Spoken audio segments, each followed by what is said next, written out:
Slav rojbaş hevano nuçên ku ji Helebê tên dixwazim ji wara pêşkeş bikim nuçên deqeyên dawî hene daxuyaniyên rayedarên dewletan hene ji netewek bî bilge heta Amerîkayê Wezareta Karê Derve ya İsraîlê di derbarê şerê li Helebê de daxuyaniyekê daye bang di cîhanê dike dibêje hûn tev deyndar Kurdan e dibe hûn mudaxele bikin hûn destûr nedin ku çete êrişê Kurdan bikin dibêje Wezareta Karê Derve ya İsraîlê hemî van nûçiyan em ê bînin ser ekranê hevan eger hûn destûr bidin min dengê me baş e dixwazim her tişt temam be ji bo erzeyekî teknîkî çê nebe ji me re bêjin temam deng süper e ez ê bêjim temam em hema dest pê dikin hevanno doh me weşanekî xweş çêkir bi hevalara ew jî xweş derbas bû serkeftî bû mala we ava ji bo eleqeya we hûn her hebin Temam e hûn dibêjin deng baş e êdî ez ji we re dibêlim berpirsyarî li ser we êdî êdî xirab be baş be berpirsiyar hûn in hevanno êrişa çetên hikûmeta demkî têk çû vê serê sibê çar wesayît hatin rûxandin hêzên ewlekariya hundirên li Helebê ragihand ku hêzê wan vê sibê êrişeke çetên hikûmeta demkî li ser taxên Şêx Mexsûd Eşrefiye bi temamî têk birine hevalno dîmen hene dixwazim nîşanê we bidim hêzên ewlekariya hundirên li Helebê bi daxuyaniyeke ragihand ku çetên hikûmeta demkî yên Sûriyê ez ji wan re dibêjim çeteyên dewleta Tirkiye hevalê me yê ajansa hêjî zimanê wan zimanê hikûmeta demkî ya Sûriyeyê lê ji ber ku min neguherandiye ez dibêjim ev çete girêdayê dewleta Tirkiye ne di nava vê bültenê de ez ê navê çeteyan bibêjim navê komên çeteyan girêdayê dewleta Tirkiye ne ez ê vana hemiyan bibêjim ji were hêzên ewlekariya hundirîn di daxuyaniya xwe de diyar kir hêzên ewlekariya hundirîn yani hêzên asayîşê yên girêdayê Qesedê ne ew li nava her du taxên Kurdan e li Helebê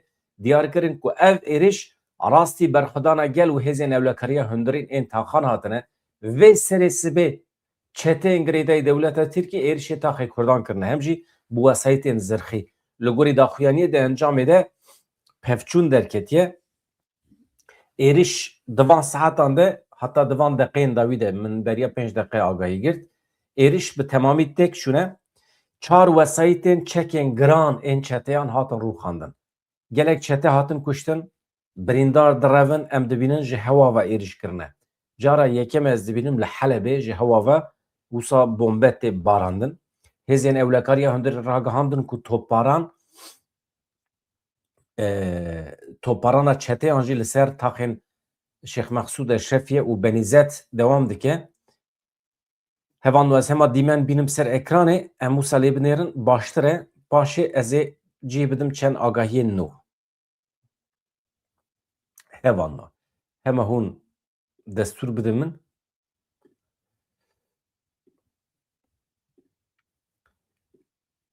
ew jî înterneta li Rojavayê Kurdistanê ji ber ku pir giran dixebite hevano peydakirina yani nîşandana dîmen hinek zehmet dibe lê dîsa jî em li bendê ne ku were yani digere Rojavayê Kurdistanê tişt nabe ez nûçe agahî pêşkeş dikim ji were heta hat hevano binêrin ez ji were çi dibêjim komên çete yên bi navê El Hemzet Nûreddîn Zengî Sultan Murat El Emşat Jaliyê dewleta Tirkiye ve hatine perwerdekirin dibin sîwana Wezareta Parastinê ya Hikûmeta Demkî ya Sûriyê de kombûne ji pêncê çilê ve êrişê taxên Şêx Mexsûd Eşrefiye Benîzet dikin ev agahiya destpêkê ye me navê wan jî ji were gotiye di Wezareta Parastinê ya Hikûmeta Demkî de koma El Hemzet wekî firqeya heftê û du diyan e Sultan Murat wekî firqeya heftê û şeşan e wisa hatine binavkirin li her du kom jî di lîsteya terorê ya navnetewî de cihêtî girin herî dawiyê welatê Brîtanya İngîltere navê serokçeteyên van rêxistinan xistibûn lîsteya cezayan vê derê de tişta balkêş ew e hevanno ev komê ku em behsa wan dikin girêdayî dewleta Tirkiye ne tiştekî neveşartiye piştî daxuyaniyê piştî gefên herî dawî yên rayedarên dewleta Tirkiye van komên çeteyan pêncê çile dest bi êrişên dijwar kirin yani do neh pêr êrişên çeteyan di roja çaran de bi dijwarî didomin doh pêncê heftê çile bû yani pêncê çile dest bi êrişan kirine dike du roj li berê jî hewdidan erê lê du roj pir giran e. Çeteyan êrişê girê Kastelû kiribûn, hewl dabûn ji wê derê ve bikevin taxa Şêx Mehsûdê, li hêzên Ewlekariya Hundirîn ya her du taxan bersiveke tund dabûn, êriş bi temamî tê kiribûn, çeteyên ku gelek wendahî dabûn mecbûr mabûn vekişin. Li taxa Benî Zêd rewşçewaye li wê derê du heftê çile êrişa çeteyan hatibû têkbirin, tankekî li wê derê hatibû rûxandin, dronekî çeteyan li wê derê hatibû xistin, çeteyên ku nekarîn bikevin nava her du taxan heta sibehê yani îro vê sibê bi çekên giran êrişê xwe domandin. Nîvê şevê jî êrişê wan dewam kir, çeteyan bi topên obûsan, hewanan, dronan, tank, füze, gelek cûreyên çekên giran êrişê xwe pêkanê. Di saetên vê serê sibê de jî hewldan bikevin taxên Şêx Mehsûd Eşrefiye li ser vê yekê hêzên ewlekariyê bersiveke tund dane, êriş têk birin, çeteyên ku gelek wendahîn dan baş ve vekişiyan. Di vê naberê de çavkaniyên herêmî ragihandin ku dewleta Tirkiye ji bilî destekdayîna çeteyan balafirên keşfê şandine herêmê. Çavkaniyan diyar kirin ku ji şevê din heta sibê 5 balafirên keşfê li ser her du taxan geriyane. Dewleta Tirkiye anha daxilê nava wî şerê biye. Hevanno interneta mina ku yani ne interneta mina interneta Rojavayê Kurdistanê dibêjim hê jî digere anha ez li bendê me ku çê bibe ji bo em bikaribin van dîmena nîşanê we bidin.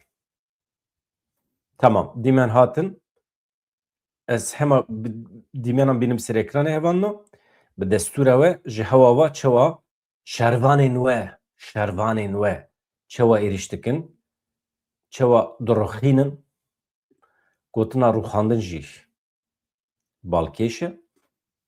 Paşê jî ez ê cih bidim daxuyaniya dawî ya Wezîrê Karêder ve yê İsraîlê ew jî balkêş e, her tişt balkêş in ma rojan.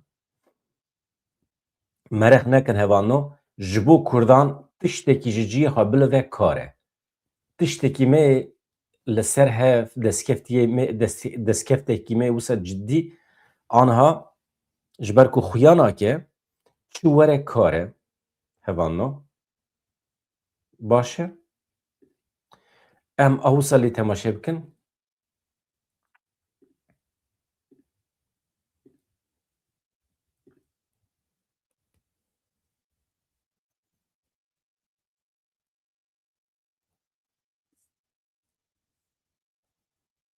Binêrin ev dîmenê hûn dibînin va dîmenên ji hewa van e. Ez hema bigirim serî.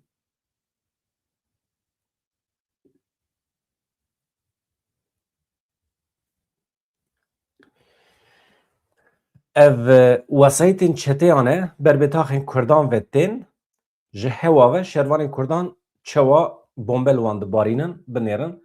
Ew ê spîk hûn dibînin mîna mêşa direvin, mîna morî ew in. Binêrin. Vê derê jî ew ê direve birîndar e li erdê. Ve pir nexweş e vê serê sibê zû merûvan dîmenên êrişê nîşan bide lê em mecbûrin hevanno em hemî bi hev re dinêrin hevanno.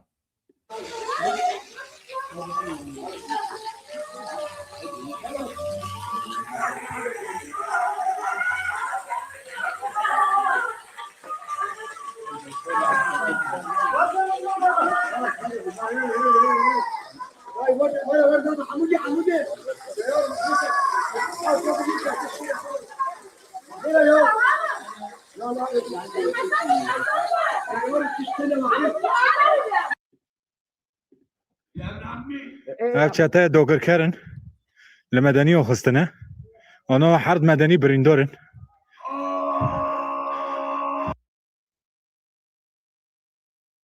روح شوف كونك هنا كله هنا قديش هذا عماه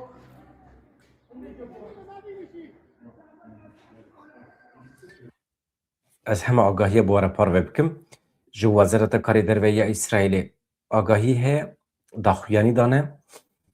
Tamam mêla Kurdan dikin rast e. Mêla Kurdan dikin. Ez van agahiyan bidovînim çavkaniyên herêmî radgehînin ku dewleta Tirkiye ji bilî destekdayîna çeteyan balafirên keşfê şandine herêmê mecwara got çavkaniyan diyar kirin ku ji şevê din ve heta vê serê sibê 5 balafirên keşfê li ser her du taxan geriyane. Komên çetek û gelek wendayiyan didin malên sivîlan û her wiha sivîlan bixwe jî didin ber bombeyan dikin hedef. Ji ber êrişan di malê hinek welatiyan de şewat derket li taxa Benîzet di êrişa dronê de 2 sivîl birîndar bûn. Ji ber êrişan demekî dirêj li Kolanê ew her du man min dîme nîşanê wan dan ew her du sivîl li erdê dirêjkirî bûn li Kolanê bûn.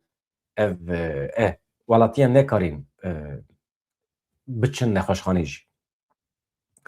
Li gorî agahiyên ku hêzên ewlekariya hundirîn a taxên Şex Mehsûd Eşrefiye belav kirine, di êrişan de heta niha 8 kes şehîd bûne, 57 kes birîndar bûne. Li hemberî êrişên çeteyan, berxwedana hêzên ewlekariyê û berxwedana şêniyên herêmê didome. Di vê naberê de li Helebê êrişên komên girêdayî Rêveberiya Şamê hevano, aniha di van deqeyan de jî bi dijwarî didome. Niha meseleya agirbestê heye. Gelo agirbest ket dewrê neket dewrê. Niha hêzên çete dibêjin hêzên asayişê îddiayên agirbestê derewandin. Aniha ez vêya bînim ser ekranê hevano.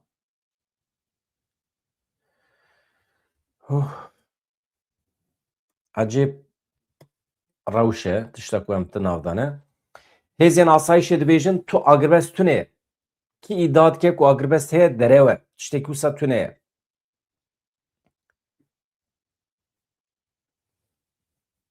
Hate diyarkirin ku di êrişa du hêvarê de 8 kesan jiyana xwe ji dest daye bi dehan kes birîndar bûne. Hêzên asayişê îddayên agirbestê bi zimanekî vêkirî derewandin, hişyariya êrişekê berfireh dan. Li bajarê Helebê ev ji şeşê kanûnê ve ji şeşê çile ve li her du taxên Kurdan êriş didome. Ez dubare nekim van agahiyan hevanno.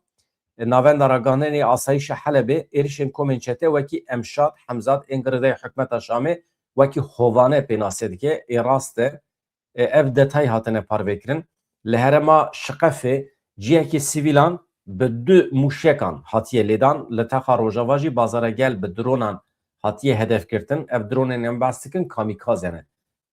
Dronên tên xwetê de teqînin.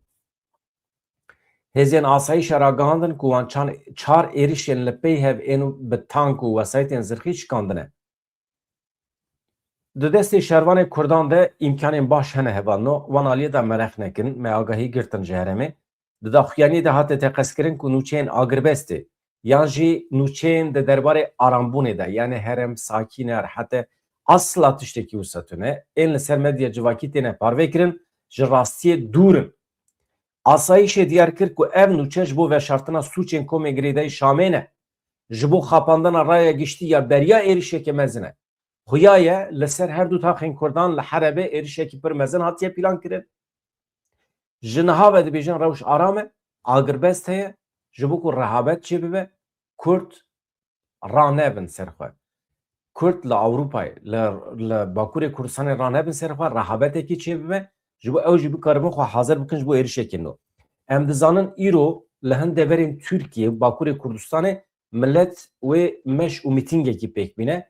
Ez ê behsa detaya bikim. Eger agahî li cem hebû hûn jî dikarin. Hûn zanin ev kanal ne tenê amine awê jî em bi hev re koordîne birêve bibin. Hevan no. Ya din jî niha agirbest tune ye, arambûn tune ye, li wê derê şer û pevçûn didome, vê sibê min ji we re got 4 wesayetên zirxî tên dixwazin bikevin taka, ya bikevin taxan ji hewa ve şervanên Kurdan êriş dikin. Her perişan dibin. Di vê çarçovê de Meclîsa Tenduristiya Şex Mehsûd Eşrefiye daxuyaniyekî daye dibêje nexweşxaneya Osman ya ku navenda herî mühim ya tenduristiya herêmê ye ji ber topbaranê bi temamî ji kar derketiye. Îdî naxebite. Di topbaran û şer de 8 kesan heta najiyana xwe ji dest daye. 57 kes birîndar bûne. Ev daxuyanî di hemî ajansa da weke heve. Tamam e. Li aliyê din Wezareta Karê Navxwe ya Sûriyê jî di derbarê rewşa dawiya Helebê de daxuyaniyekê belav kiriye. Çi dibêje? Wezaretê îddia kir ku qesede li nêzîkê çerxereya Şêxanê ekîbên ewlehiyê yên ku hevaltiya sivîlan dikirin kirine hedef. Tamamı iftira derev li qesedê dikin anha dixwazin hincetekî bingehekî peyda bikin ji bo van êrişê xwe yên terorîstî. Ev li aliyekî hevanno di vê çarçovê de li taxa şirqef rewşçiyê navenda ragihandinê ya hêzên ewlekariya hundirîn ya Helebê di derbarê mijarê de ev agahî dane saet nîvê şevê 10 deqe derbas dibe. Yani 12 û 10 deqe. Baş e komên girêdayê hikûmeta Şamê ên bi ser dewleta Tirkiye bi 5 guleyên obûsan taxa şiqêf a bajarê Helebê topbaran kire. Di encamê de zirarên madî li malê xelkê çêbiye di derbarê zirarên mirovî de heta niha agahiyekê berbiçav bi dest neketiye. Di çarçoveyê êrişên domdar yên li dijî qadên niştecîyan de hatiye kirin. Di vê naberê de navenda ragandinê ya Qesedê daxuyaniyekê daye ez hema ji we re bibêjim. Di vê naberê de nûçeyên deqeyên dawî jî ji min re tên ser WhatsAppa min, ser telefona min. Eger tiştekî giring hebe ez bi we re par vê bikim hevanda. Dîmenin mixabin ez anha nikarim eleqeder bim bi van dîmenan re. Anha daxuyaniya dawiyê Qesedê ez bînim ser ekranê hevanno. Başê jî em cih bidin daxuyaniya İsraîlê. Hûn zanin bafil Talibanî doh daxuyaniyekî pir xweş daye. Rêzdar Mesûd Barzanî jî keneke jî di derbarê Rojhilatê Kurdistanê de beyanateke belav kiriye. Ev ya pir heyfe tam divê demê de ku li Rojhilatê Kurdistanê îsyan hebû, serhildan hebû, em li bendêne ku hin tişt çê bibin tam divê demê de çeteyên dewleta Tirkiye ketin nava hereketê ew meseleyên mühim ê li Rojhilatê Kurdistanê di siya xwe de dihêlin. Pir heyfe. Hakikaten merû berdikeve. Ya rojên wisa dîrokî de merû çawa radibe ew qasa meselê giran dike ji bo bala insanan nedin ser wê derê bidin ser wê derê. Dewleta Tirkiye binêrin eger serhildana Rojhilatê Kurdistanê serê xwe negire millet wê zerarekî pir mezin bibîne, dewleta Îranê wê ser millet de were û di vê derê de berpirsiyar dewleta Tirkiye ji ber ku destûr neda. Bala xelkê kişand ser Helebê. Mesela Helebê nebiye hevano me 24 saata me behsa Rojhilatê Kurdistanê û Îranê bikira. Millet rabiya serpiya ve geşbûnekê çê bibiya. Nahêlin mirov bixebite, nahêlin.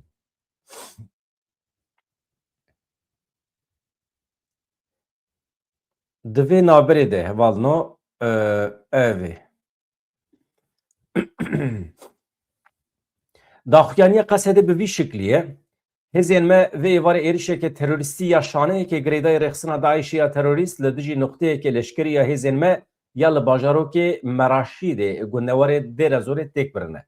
Yani divê cümlê de tê fehm kirin ku li Dêra Zorê çeteyên Daişê ketine nava tevgerê di paralelê Helebê de va meselekî din e. Ji Helebê dûr e, Dêra Zor derekî din e. Meraşî de bajarokê Meraşî de li wê derê ketine nava hereketê û êrişê Qesedê kirine lê êrişa wan li wê derê têk çûye. Şaneya terorîst di wê êrişê de guleyên RPG bikardanîn hêzên me bi erka xwe ya asayî ya parastina şêniyan bi cîhanîn bi lez biryara bersivêdan êriş têk birin zirarekî maddî canî çê nebiye. Hêzên me tavelê operasyoneke lêgerinê li derdora herêmê dane dest pê kirin. Ewlehiyê anha dixwazin bînin cî rê li ber hewldanekî ketine herêmê ya êrişên muhtemel tê girtin. Ji bo sibê du sibê êrişên bi vî şeklî çê nebin tedbîr hatine girtin. Hem wextî vê êrişa terorîstî Koma El Emşad ew jî girêdayê Şamê ye lê girêdayê dewleta Tirkiyeyê jî dibin parastina Şamê de girêdayê dewleta Tirkiyê de ye.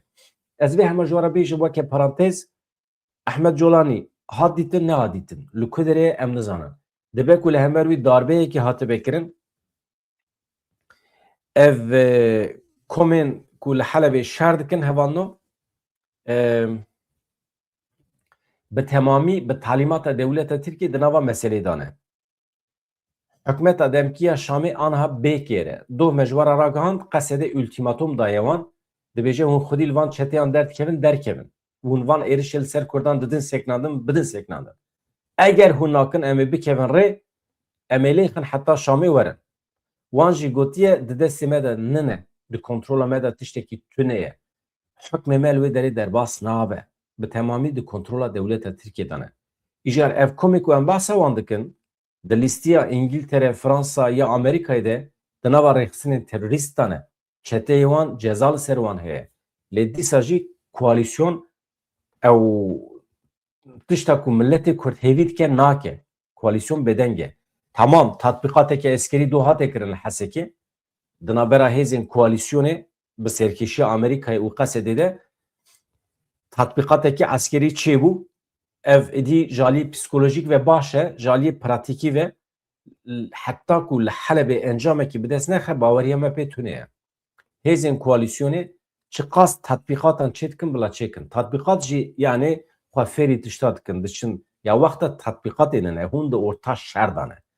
Mêrkana êriş dikin. Hem li Helebê êriş dikin hem li Dêre Zorê êriş dikin tu rabî tatbîqat çê dikî. Eger êriş were em çawa tev bigerin. Tatbîqat ew e. Manewî tune ye aniha. Hala hazır plan û projeyê şer dibe were amade kirin. Ev çeteyên ku aniha li Helebê êriş dikin dibe bi temamî ji wê derê derkevin bê tesîr bibin. Eger hukmê Sûriye li wê derê derbas nebe xeteriyekê pir ciddî ye hevanna. Niha hevanna ev meseleya Qesedê me ji were got dibe hêzên me operasyoneke lêgerînê dane dest pê kirin. Hêzên me piştrast dikin ku ev êrişên hemwext li Helebê û Dêre Zorê hemwext nîşanên hewldanên têkbirina ewlehiya herêmê ye. Tabî ki wisa ye. Hêzên me diyar dikin ku wê tekoşîna li dijî şaneyên terorîst bidomin. Ji bo parastina sivîlan jî tevahiya tedbîrên pêwîst bigirin. Bi xurtî bersiv bidin hemî gefên li ser ewlehiya milletê me. Ji bo xwedî derketina li taqên Şêx Mexsûd Eşref ya yên Helebê bi pêşengiya Meclîsa Ciwanên Dem Partiyê bi tevlîbûna gelek kesan li navçeya Peyasê Amedê meşekê hate li darxistin. Parlamenterên Dem Partiyê jî amade bûn. Ev tiştekî baş e. Meş li pêşiya avahiya Dem Partiyê dest pê kiriye. Welhasıl ez behsa doh nekim. Doh jî gelek meş û mîtîng çêbûn. Lê têrê nake. Îro em qasî ku ez pê hesiyam mîtîngek berfireh heye li Stenbolê. Hevan nohaliya ve jî heye hevalê me Stenbolê. Yan jî hevalên me ên di nava Dem Partiyê de cih digirin. Organizasyonekî bi vî şiklî heye. Eger Dem Partî bawekê fermî tevlê vê meşê bibe tê wê manî ku di pêvajoya ku niha dewleta Tirkiye di nav da ye wê zirar bibîne. Zirar bibîne berpirsiyar jî ew in. Kurdan pêvajo mêvajo xirab nekiriye. Dewleta Tirkiye ya do tespîtekî pir balkêş bû. Ahmed Gulabî Dere jî Ronê Ruha jî aynî tespîtê kirin. Gulabî Dere tespîta wî bû. Dibe yani min jê pirsî ev êrişên ku çê dibin li Helebê pêvajoyê xirab nake gelo. Ku pêvajo xirab nabe ji ber ku ev êrişên li Helebê perçeyekî pêvajoyê ye. Yani di çarçoveya pêvajoya li Türkiye bê terör da diviya bû êrişên li ser Kurdan bihatana dest pê kirin. Normal di çarçova vê pêvajoyê de dibe ew asayîşa Kurdan ya li Helebê têk biçe, Qesedê têk biçe, rojava hemî belav bibe, wextê belav nebe, dewleta Tirkiye dikare çekan bikar bîne, balafran bikar bîne, ev hemî perçeyên pêvajoyê ne. Wisa ye, adet wisa ye. Ji ber ku armanca wan têkbirina rojava ye. Îjar ev êrişên li ser Kurdan li Helebê pêvajoyê têk nabe. Berdewamiya pêvajoyê ye. Tespîtekî pir balkêş bû. Êdî hûn qas tevlî dibe ez nizanim. Lê Kurd ya tiştekî baş heye ku rastiya dewleta Tirkiye derdikeve holê. Yani dewleta Tirkiye ji vê pêvajoyê çi fehm dike? Tiştekî pir cuda ye. Tiştê ku Kurd di serê xwe de xeyal dikin û li pêvajoyê bar dikin tiştekî cuda ye. Mesela em radibin bi xwe dibêjin pêvajoya aştiyê. Kî tere gotiye pêvajoya aştiyê ye? Kî tere gotiye pêvajoya lêvatinê ye? Mêrkana dibêjin pêvajoya Tirkiyeya bê terör. Ew wisa lê nav lê dike. Dibe tu were teslîm bibe xwe tune bike. Formalîte ji tera hin qanûnan çê dike formalîte. Were Türkiye ez qismekî işte 2-3 sala te ceza dikim, paşê jî tu yê tevlê siyasetê bibî. Ya 2-3 sala tu min ceza bikî paşa tevli siyaseti bibim. Paşa jî ez hema bibijim Kurdistan û tu destê min kelepçexî bavê hepsê dîsa.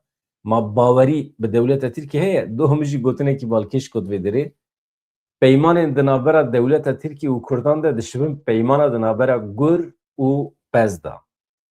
Yani berxekî û gurekî çawa peyman çê dikin navbera xwe de aynî ye. Ya gur mümkün e rêz bigire, hürmet bike ji vê peymanê re. Çawa mümkün e? Nabe. Dewleta Tirkiye ne mümkün e sozê xwe êl hember Kurdan bîne cih. Çünkü Kurdan saynake. Saynake hûn zan çi ye saynak? Qet hesab da tune yani. Saynake du mana dibêjim. Yek naxenava hesabı kitaba yani qet tune. Yek jî di mesela saygın da yani rêz û hürmet nişanê Kurdan de. Du mana da jî hûn dikarin bikarbînin. Dewleta Tirkiye Kurdan nagire nava hesabê xwe matematikî. Dewleta Tirkiye hürmet nişanê Kurdan de. Ji ber vê yekê sozê ku bide Kurdan pêk bîne pêk neyne ne xemawiye. Ji bo wî ne mevzû bahîs e. We got erê. Eger we gotibe erê Wezîrê Karê Derveyê İsraîlê di derbarê êrişên li ser her du taxên Kurdan de daxuyaniyekî daye ez vê jî bu were parve bikim hevanno. Aha ji were. Ew jî İsraîl mesela ji bo ew ê nakeve dewrê ji bo Kurdan, çawa ku ji bo durziyan ketiye dewrê ji bo Kurdan nakeve dewrê. Bang li Avrupayê dike, bang li Amerîkayê dike. Temam. Ka em cîranên hevin. Ey İsraîl. Xwe hinek bike hedef ji bo Kurda ya. Tabii em tiştekî hêvî nakin ji İsraîlê. İsraîl Wezîrê Karê Derveyê İsraîlê Gideon Sar li ser êrişên artêşa Sûriyê yên li dijî her du taxên Kurdanên Helebê şiyarî da got dünya deyndarê Kurdan e. Artêşa Sûriye komên çekdar bi dijwarî êrişên her du taxên Kurdan dikin Helebê. Rewşa mirovî ya li herêmê her ku diçe xirabtir dibe. Wezîrê Karê Derveyê İsraîlê Gideon Sar li ser hesabê xwe medya civakî di derbarê mijarê de daxuyaniyekî belav kiriye. Êrişên dijwar yên li ser Kurdan bi şermezar dike. Sar diyar kir ku ew ji rewşa li Helebê di nava endişê de ye, di nava fikaran de ye. Dibêje êrişên hêzên rejîma Sûriye yên li dijî milletê Kurd li bajarê Helebê giranin, metirsîdarin, pir xeter e. Wezîrê Karê Derveyê İsraîlê bi bîr xist ku Kurdan heta niha şerekî pir mezin li dijî Daişê kiriye. Civaka navnetewî bi taybetî welatên Avrupayê û Amerîka deyndarê Kurdan e. Hem jî deyndarê şerefê ji bo Kurdan bi wêrekî serkeftî li dijî Daişê şer kirine. Dibe em bîrin bîra xwe eger Kurd nebûna ew dibêje. Daeş heta welatên Avrupayê Amerîka jî dikaribû bi tesîr bibiya. Kurdan pêşî li Daişê girt şer kir bê wêrekî ji ber vê yekê di mesela şerefê de welatên Avrupayê Amerîka deyndarê Kurdan e dibêje İsraîl. Gideon Sar balkişan ser zextên li ser milletên cuda û got basa Sûriye dike. Zextên sîstematîk û kujer yên li ser milletên cûr be cûr yên li Sûriyê li dijî sozên Sûriyeya nû ye. Davakirina Sûriyeya nû de ev êriş di hesabê de tune bûn. Bêdengiya civaka navdewletî wê bibe sedema zêdebûna tundiya rejîma Sûriyê. Ev li aliyekî tiştekî din jî heye Amerîkayê li Amerîkayê êrişekê çêbiye du kes ana hatine kuştin. Hejmara kuştiyan dibe ku zêde bibe. Evaya hevanno di vê navberê de hûn zanin piştî peymana ku li Parîsê hate îmzêkirin di navbera İsraîl û Sûriyê İsraîlê li Sûriyê ala xwe çıkand. Evaya çima şê hatiye nivîsandin? Çıkand tiştekî ye, şikand tiştekî ye. Ez wisa binivîsînim. Li gorî medyayê xweciyê hêzên İsraîlê di derbasê gundên Rezaniye, Seyda Hanut ên başûrê Quneyitrayê bûn. Quneytra perçeyekî Sûriyê ye. Ala xwe li ser gilê ehmer şerqî ê rojhilat danîne çıkandine. beriya du rojan rayedara hükümeta demkiya Suriye û İsrailê li Parîsê li hev civiyan li gorî daxuyaniya hevbeş ya İsrail, Amerika û hükümeta demkiya Suriye. İsrail û hükümeta demkiya Suriye bi çavdêriya Amerikayê li ser avakirina mekanîzmeyekê hevbeş ji bo pevguhertina agahiyên istihbaratî, kêmkirina rageşiya eskerî, beşdariya dîplomatîk, bazirganiyê, ekonomî dayên û stendin li hev kirine. Di çarçova vê lihevkirinê de ye gelo êdî İsrail wî heqê di xwe de dibîne were li gundên Qunetrayê ala xwe biçikîne. Mümkün e gelo. Mümkün e. Her tişt mümkün e. Do hinek heval di nava wê şîrovê de ne ku İsrail di berdêla bidestxistina hin heremên başûrê Sûriyê her du taxên Kurdan teslîmî Tirkiye kiriye. Ez pir ne divê qenaetê de me ji ber ku her du taxên Helebê tucar neketiye destê hikûmeta Şamê, tucar neketiye destê İsrailê ji bo ku İsrail wan her du taxan teslîmî Tirkiye bike divê pêşî destî wî de be. Ê tiştekî wisa tune em dizanin ji destpêkê ve her ne tenê her du tax hemî taxên her du tax netê de hemî Heleb weke Idlib weke Afrin Azaz Cerablus Minbic dibin kontrola devleta Tirkiye'de ne? Yani çetên girêdayê devleta Tirkiye wan hereman kontrol dikin. Ve goterî ji ber vê Heleb bazara di navbera İsrail û devleta Tirkiye'de ye ez ne divê qenaetê de me.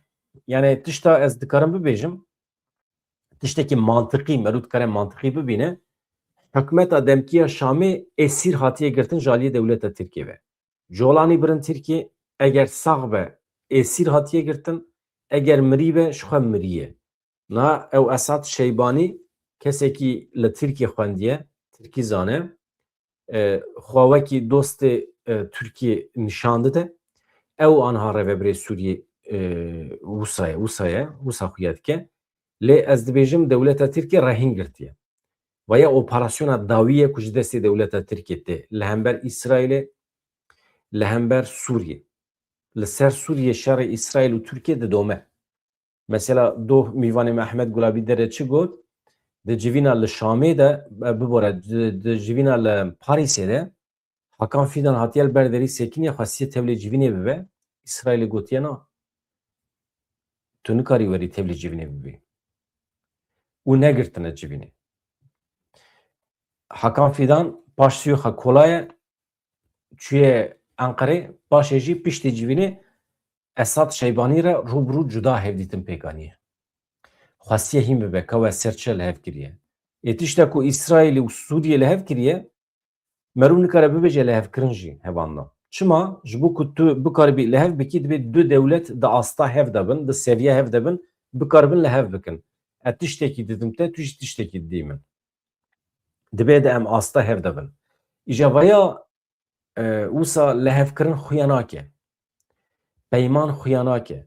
Tamamen teslîmbûna Sûriye'ye. Sûriye teslîmî İsrailî biye. Di her mijarî de. Ya ku devleta Tirkiye arz dike ev. Mesele ev. Ji ber vê yekê devleta Tirkiye ket panîkê û êriş kir aniha li Helebê dixwaze Helebê bi temamî ji Kurdan xalî ke û hêdî berber Rojava were. Tiştekî din du bala kişand min nûçeyekî di Rûdawê de dît pir kêfa min jê re nehat. Nûçeyekî derketiye dibêjin bixasî 20,000 însan ji wan her du taxan ber bê Efrînê ve çûne li Efrînê bicî bûne û huzûr aramî heye li Efrînê millet dikare li wê derê here ser mal û milkê xwe ser zeviyê xwe. Yani ev jî ez dibêjim xefikekî ye planekê qirêj e ji aliyê devleta Tirkiye ve hatiye destpêkirin. Dixwazin milletê me ê Kurd ji wan her du taxan derxin bibin heremên cuda. Dibin navê mesela xwazî rêya Efrînê vebî hemî însanê me biçîna. Lê heta ku devleta Tirkiye li wê derê be aramî çênabe, huzûr çênabe, însanê me tên revandin. Armanca wan valakirina wan taxan e ji Kurdan xalî bikin. ama insanê me Efrînê elbet kengî bixwazin bila vegerin ser mal û milkê xwe. Ew baş e. Madem wisa ye, madem Efrîn müsait e, pir baş e, beriya van her du taxên Kurdanê Helebê bila 100,000 insanê me ê li Rojavayê Kurdistanê di kampan dane, bila pêşî ew vegerin biçin ser zeviyên xwe, mal û milkê xwe ê li Efrînê. Madem wisa ye ne? Mantiqî rewş ev e. Li eyaleta Utah ya Amerîkayê li bajarê Salt Lake li wê derê di encama êrişeke çekdarî de 2 kes hatin kuştin, 6 kes birîndar bûn. Ez vîya dayînim ser ekranê hevanna.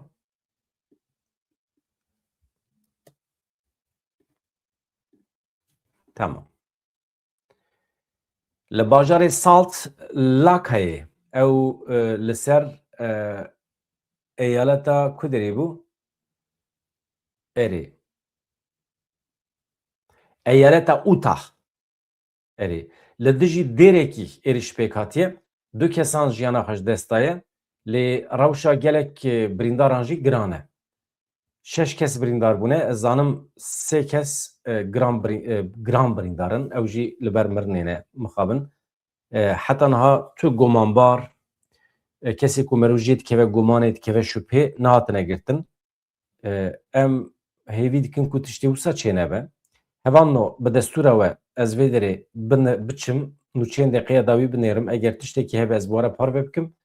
Hûn zanin me gotiye li welatê me li Rojata Navîn di toparana li Şêx Mehsûdê de sivîlekî din birîndar bû. Ev jî wekî nûçeyekî lezgîn ketiye ajansan.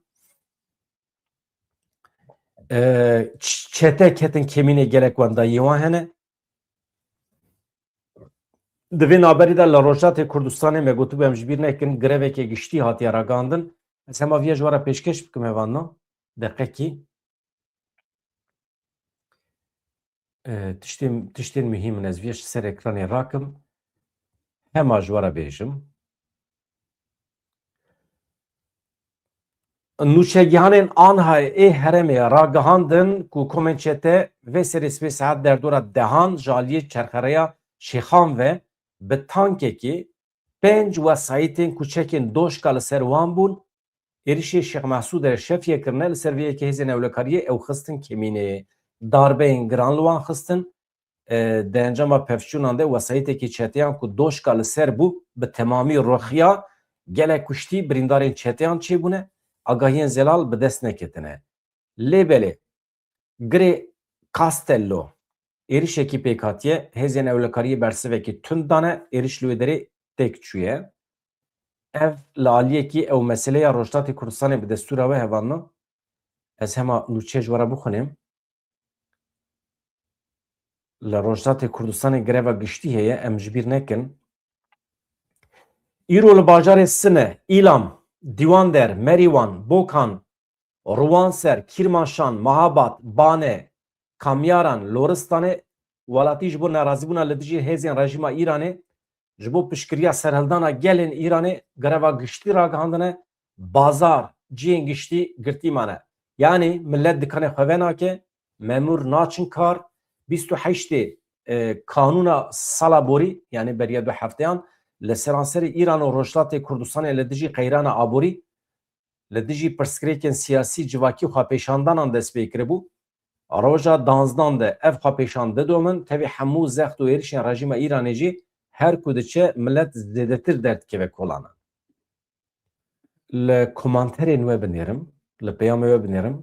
Hevan gelek spas dikim ji bo hebûna we. Hûn her hebin. Yilmaz,